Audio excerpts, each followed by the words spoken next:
I held on to my mind and my faith so that today I am blessed to actually see so many of the changes in this world that we dreamed would take shape.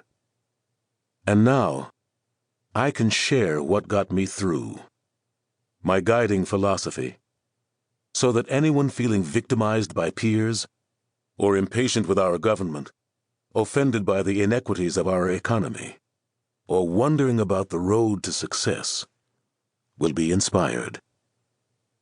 We have come a great distance as a society, but we still have a great distance to go. The progress we take for granted today, brought on by the successes of the modern-day civil rights movement, is just one more step down a very long road toward the realization of our spiritual destiny as a nation of freedom and justice for all.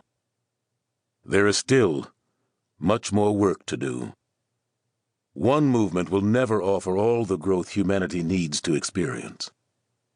To expect so is to build your hopes on a puff of smoke, on a whispered breath. It is to anticipate illusion. Remember how we thought the election of President Obama meant we had finally created a post-racial America? A place where the problems that have haunted us for so long were finally silenced. Nobody says that anymore.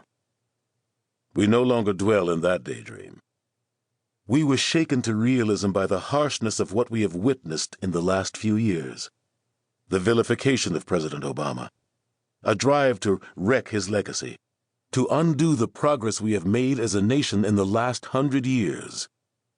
A disdain for the sick and the poor, militarization of the police, and the weaponizing of government not to serve as an advocate, but as an agent of oppression and compliance.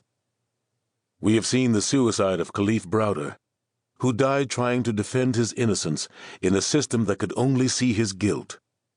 The deaths of Trayvon Martin, Michael Brown, Freddie Gray, and scores of black and brown men and women where few to none are held accountable.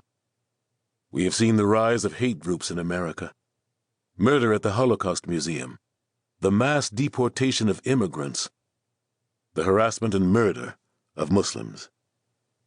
Political parties are on the hunt to search and destroy each other, as though we were involved in some kind of enemy combat rather than the work of statesmanship. Campaigns have become a free-for-all of dirty tricks, scandal-mongering, and distracting negativity that obscures the people's need to examine a candidate's voting record and see where he or she actually stands on the issues.